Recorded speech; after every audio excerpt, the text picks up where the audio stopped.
आज तक की एलिमिनेशन हिस्ट्री का सबसे बड़ा disaster. Roger, Papa Alpha 136, 46, the runway clear. Hello, control room, I repeat, report the runway clear. एक झटके में 583 लोगों की जान चली गई। Hello, still on the runway. Stop. Oh God damn.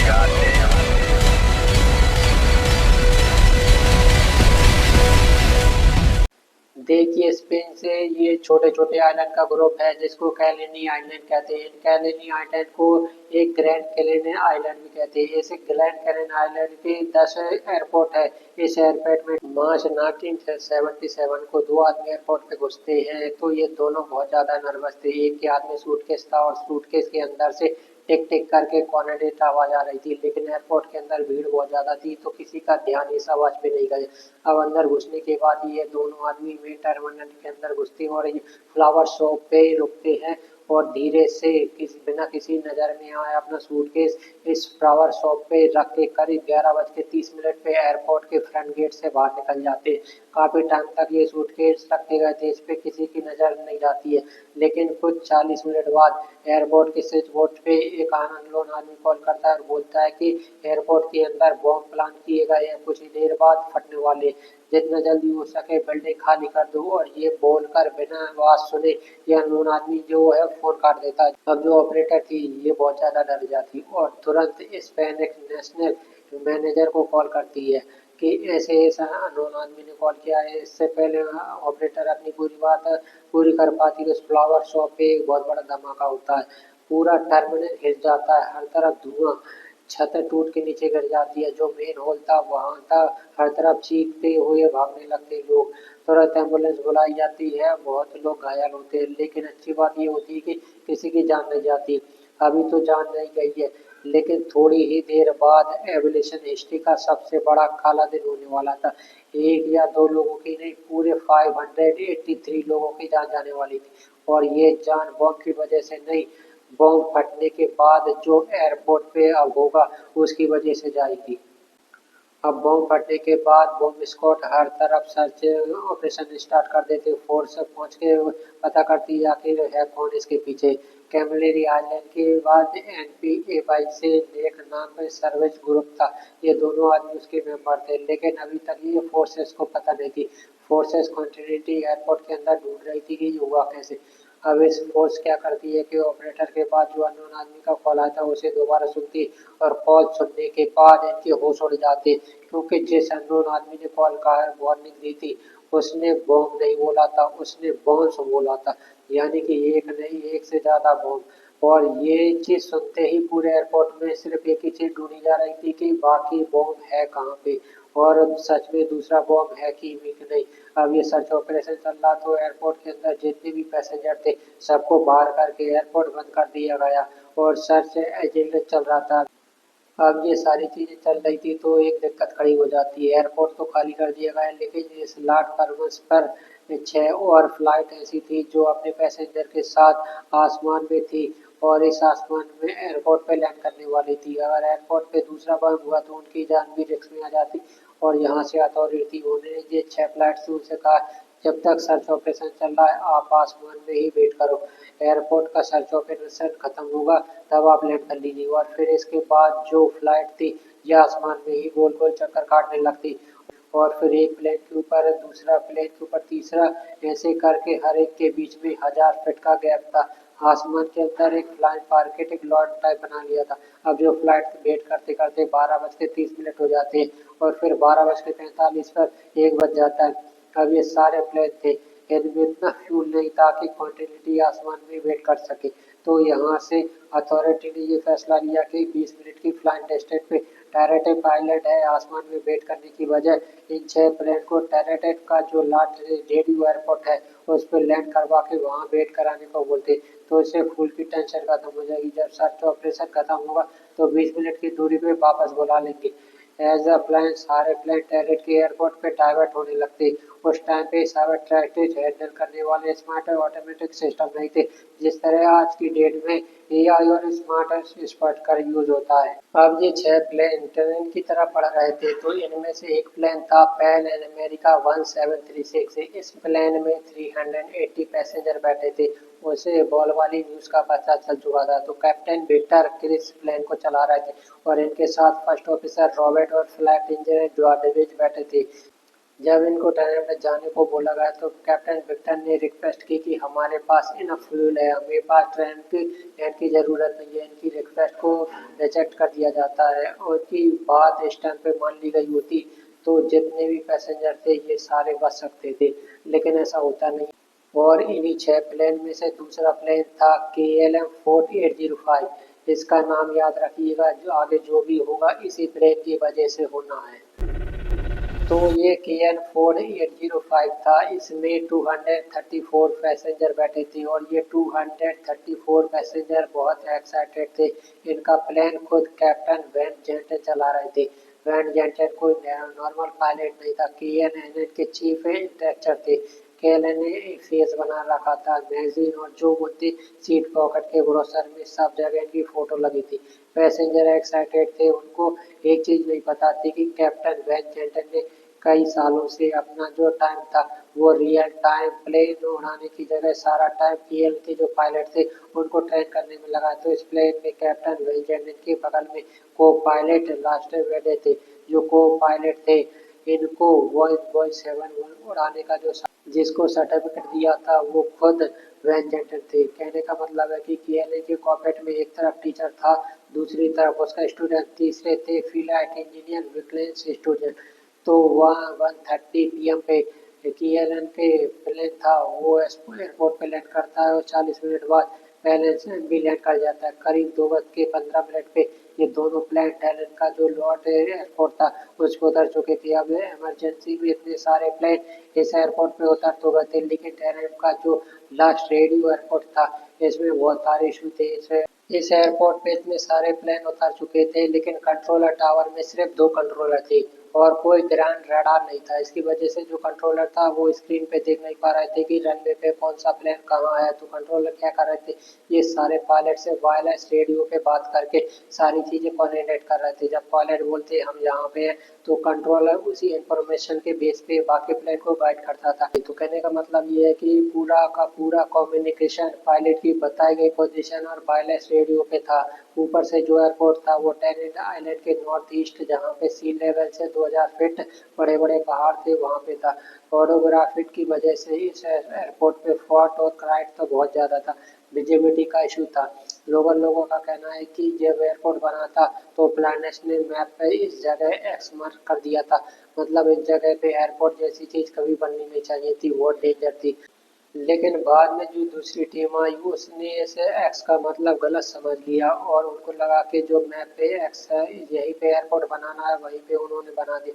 तो कहने का मतलब है टैलेंट का जो एयरपोर्ट है कोई इंटरनेशनल हब नहीं था, एक नॉर्मल था एयरपोर्ट था, बस एक रनवे और उसके पैरेंट में एक टैक्सी वे। ये उसकी ओरिजिनल है, उसका ये लेआउट है। इस एयरपोर्ट पे बहुत सारे इशू थे। दूसरी तरफ कैलम प्लेन था, इसका वायलेंट बेंच एटन और क्रू बहुत ज़्यादा जल्दी में था। ये चाह रहे थे कि जल्दी से जल्दी लास्ट परमिट में सर्च ऑपरेशन पूरा और फिर ये पहले वहाँ जाए और वहाँ से जाके जल्दी से जल्दी एम्स्टर्डम निकल दे। जल्दी में इसलिए थे कि नीदरलैंड में पायलट और पैसेंजर की सेफ्टी के लिए एक स्ट्रिक्ट लॉ था।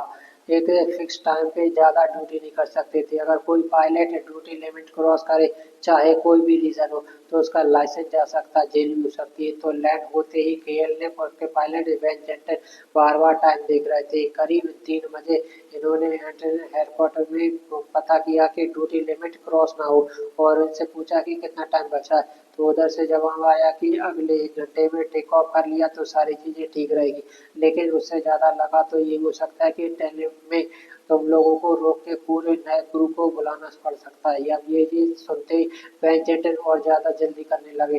वैन जेंटन को इसके प्लेन में लास्ट फार्मर्स में ले जाना था, उनका सर्च ऑपरेशन चल रहा था, वहाँ पे रिफिलिंग करानी थी, वहाँ पे पैसेंजर को ड्रॉप करके एम्स्टर्डम वापस जाना था।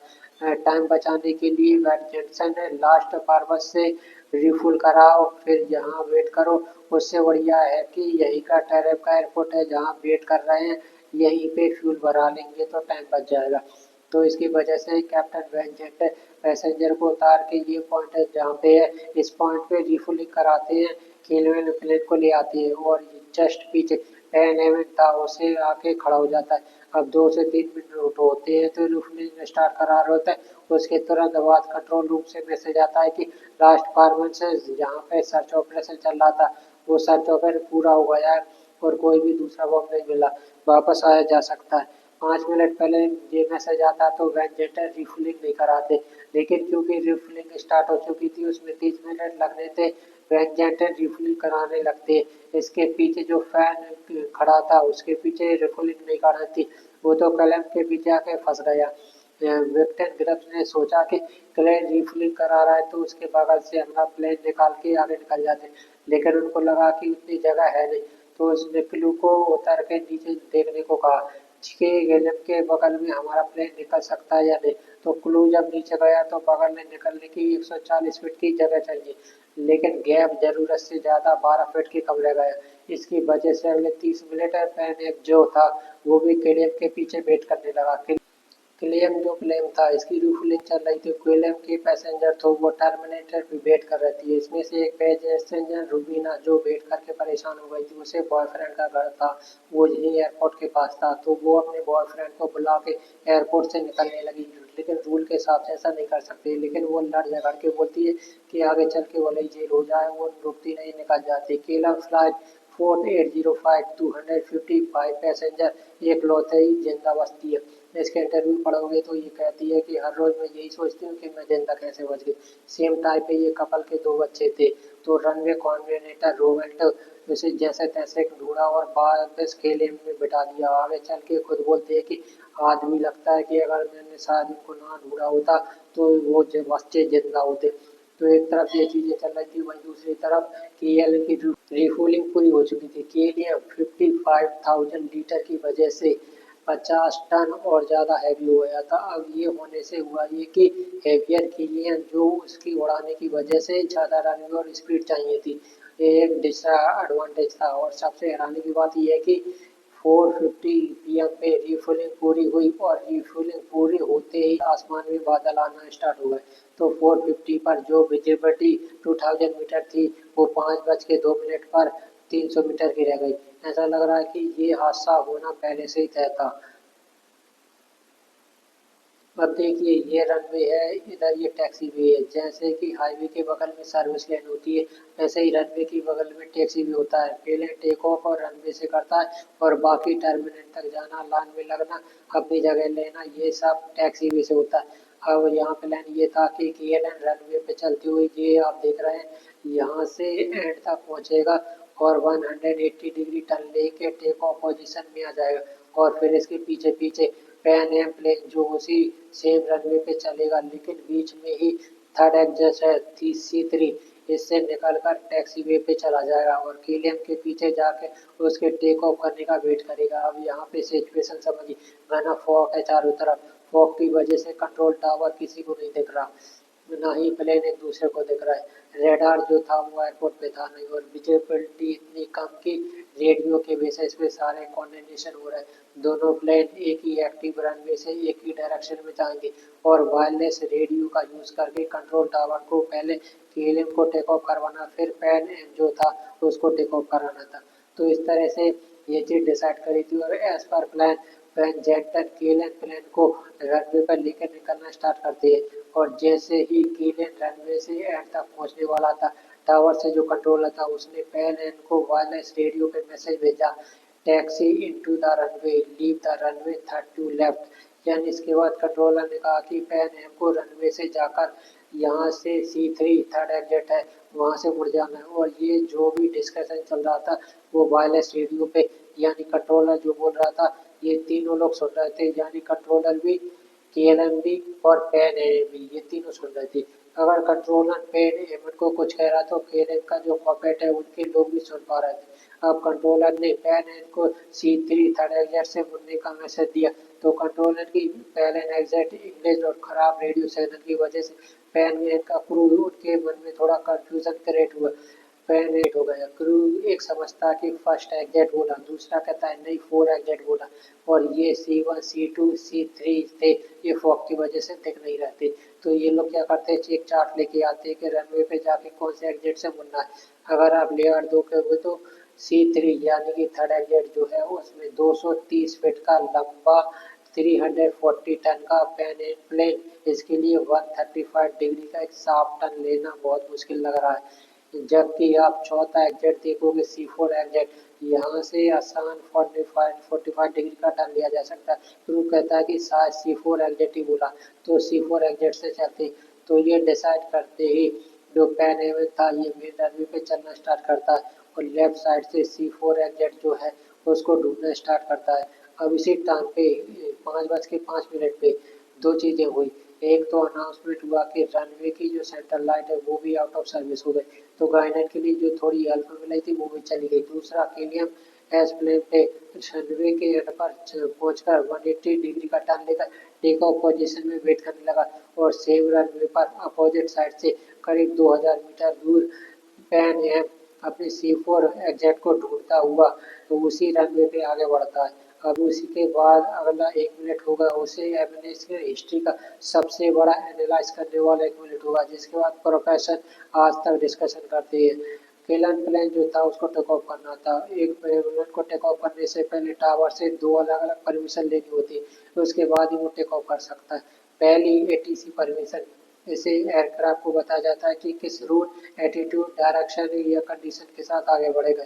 ये परमिशन मिल जाती है तो उसके बाद टेक ऑफ परमिशन मिलती है, इसके बाद ही ये प्लेन एयरपोर्ट से टेक ऑफ करता है। इसके बाद कंफ्यूजन नहीं है, रूल एकदम क्लियर है, जब तक दोनों परमिशन ना मिले प्लेन रनवे से टेक ऑफ नहीं करेगा। लेकिन यहीं पर परमिशन इस पूरे हादसे की जड़ बन जाती है। होता क्या है कि क्लीनर प्लेन जो रनवे से एंड पर पहुंच पर टेक ऑफ के लिए वेट कर रहा था, इसके pilot Van Zanten duty limit cross करने की वजह से बहुत जल्दी कर रहे थे। बिना किसी परमिशन के इन्होंने थ्रोटल आगे बढ़ा दिया। इनके बगल वाले जो को पायलट थे, जो खुद इनके स्टूडेंट थे, इन्होंने तुरंत रोका, अभी हमें आगे नहीं बढ़ सकते, ATC क्लियर नहीं मिली है। ये सुनने के बाद वेंचेट जैसे तैसे रोक लेते प्लेन को और अपने को पायलट से कहते कि हाँ मुझे पता है कि ये DC परमिशन ले लो। को पायलट थे जैसे तैसे पहली जो ATC परमिशन थी वो तो ले लेते।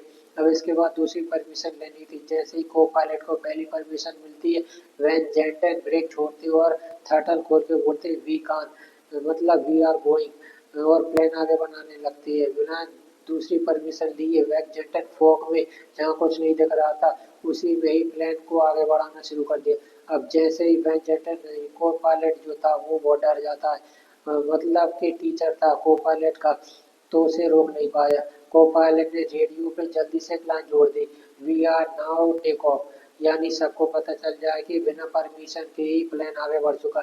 लेकिन हुआ इसका उल्टा। टावर के कंट्रोलर ने सोचा कि ये कह रहे कि we are ready of take off, मतलब चले नहीं है बस रेडी है। तो ये जो करके कंट्रोलर ने कहा कि okay stand by for take off, I call you, मैं रुको मैं बताऊंगा कब टेक ऑफ करना है। ये आड़ बढ़ थे, ये सबसे गलत समझे गए आड़ बनने वाले थे, क्योंकि कंट्रोलर सोच रहा था प्लेन खड़ा है, जबकि प्लेन बिना टेक ऑफ के परमिशन के 100 माइल्स पर आवर की स्पीड से फॉरन एयरप्लेन जो अपना एग्जैक्ट ढूंढ रहा था उसकी तरफ आगे बढ़ा। कंट्रोलर का ये मैसेज पैम एल के पायलट ने सुना तो उसको लगा कि खेले ना बोलने के लिए रेडी हो चुका है। जल्दी से जल्दी जो C4 एग्जैक्ट है उसे पहुंच पे टैक्सी वे पे चले जाओ और मेन रनवे से हट जाओ और बाकी सबको पता चल जाए कि पैन एम के पायलट ने तुरंत अनाउंस कर दी रेडियो पे, we are still taxi down the runway, मतलब सेम रनवे पे है, थोड़ा रुक कर टेक ऑफ करना। रियलिटी और ज्यादा खतरनाक थी। केएलएन ना खड़ा था ना उड़ने का वेट कर रहा था। केएलएन फुल स्पीड से उसी सेम रनवे पर फॉग में सीधा पैन एम की तरफ बढ़ रहा था। अब टावर ने बोला स्टैंड बाय टेक ऑफ, मतलब अभी रुको मैं बताऊंगा कब टेक ऑफ करना है। और पैन एम ने बोला will stay to the runway, मतलब हम सेम रनवे पे। अगर ये दोनों रेडियो मैसेज में एक भी मैसेज KLM के कॉकपिट में साफ पहुंच जाता तो टेक ऑफ रुक जाता और सबकी जान बच जाती। लेकिन किस्मत देखिए, दोनों मैसेज एक ही सेकंड में सेम टाइम पे ट्रांसमिट हो गए। इसकी वजह से दिक्कत हो गई। प्लेन का जो रेडियो होता है वो काफी हद तक रॉकेट जो के होता है, एक ही टाइम पे एक ही बोल सकता है। अगर एक साथ दो बोलेंगे बटन दबा के तो दो सिग्नल आपस में ओवरलैप हो जाते हैं और कुछ सुनाई नहीं देता, बस नॉइस आती है। और यहाँ पर भी यही हुआ। एक ही सेकंड में टावर कंट्रोलर और पेन दोनों ने अपना मैसेज ट्रांसफर कर दिया।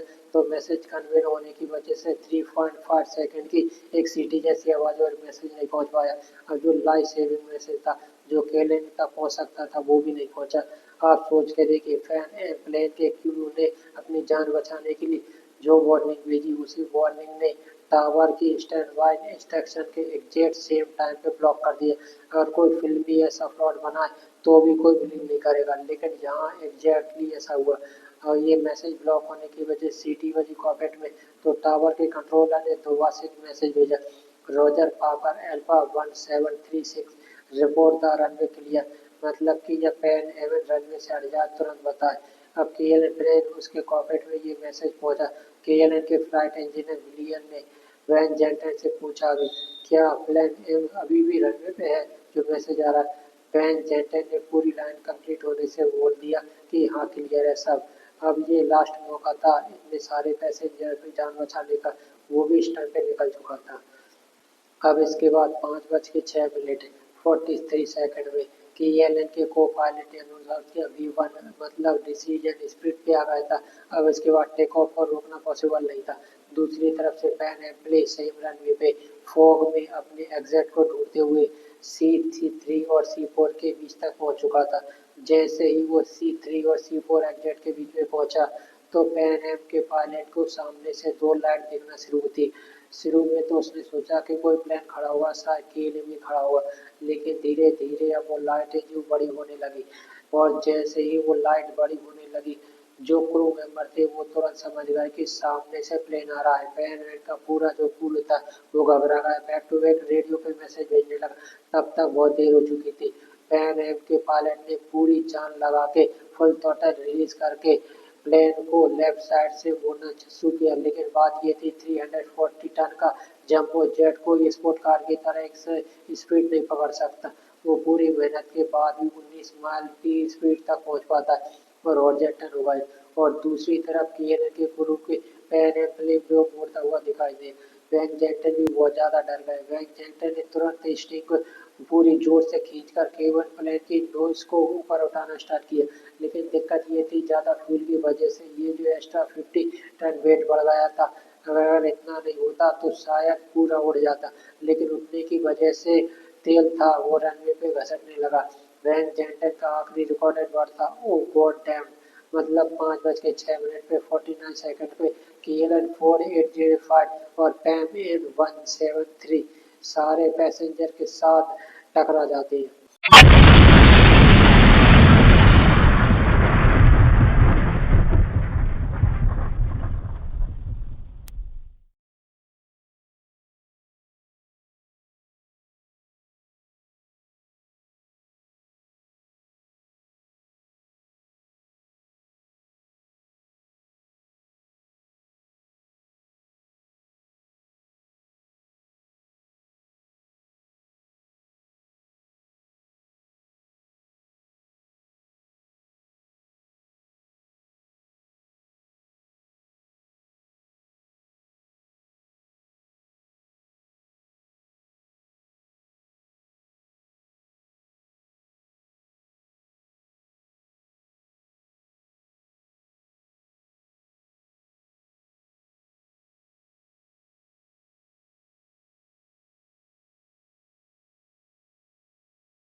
और बेन जेंटली कोई आम कैप्टन नहीं था। केएलएम का चीफ इंटरेस्टेंट था, केएलएम का चेहरा, वो आदमी जिसने खुद को पायलट को सर्टिफिकेट दिया था। को पायलट न्यूट को पूरी तरह से पता था कि क्लियरेंस नहीं है। फ्लाइट इंजीनियर को शक था कि रनवे क्लियर नहीं है। दोनों अपनी जगह बिल्कुल सही थे, लेकिन उनकी हिम्मत नहीं हुई कि अपने सीनियर इतना बड़ा नाम है उससे ये कह सके कि आप गलत हो। और इसी चुप्पी ने 583 पैसेंजर की जान ले ली।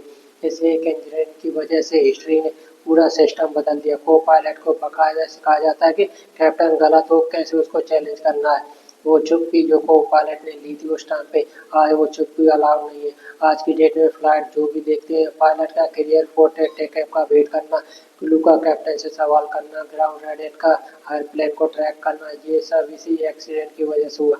इस पूरे इंसिडेंट का कोई एक विलन नहीं था। ये सब हुआ सिस्टम की हर छोटी कमजोरी, हर जल्दबाजी, हर असम्पशन की वजह से, जो एक ही दिन एक ही समय इकट्ठा हो गई। हर किसी ने अज्यूम किया, किसी ने अज्यूम किया कि अपना इंसान चेक नहीं किया। और ये कोई गलती करने वाले कोई अनट्रेंड लोग नहीं थे, दुनिया के बेस्ट ट्रेंड प्रोफेशनल थे। लेकिन फिर भी आप देखिए, टेम्परेचर, थकान, अथॉरिटी का डर और थोड़े से बैड लक ने मिलके उनसे वो करवा लिया जो अकेले इनमें से कोई नहीं करवा सकते थे। अगली बार एयरपोर्ट पे हो, आपकी फ्लाइट डिले हो जाए, पायलट अनाउंस करे कि हम क्लियरेंस का वेट करें, तो आप शायद को कम्युनिकेशन हो, क्योंकि वो बोरिंग सा वेट, वो डबल चेकिंग, वो बार बार कंफर्म करने वाला खर्चा, ये वो रूल्स है जो 583 लोगों की कीमत पे लिखे गए हैं। एविएशन में बहुत पुरानी कहावत है, सेफ्टी रूल्स जो है खून से लिखे जाते। और टैरिफ के एयरपोर्ट जो है इंसिडेंट हुआ, इस कहावत का सबसे बड़ा प्रूफ है। लास्ट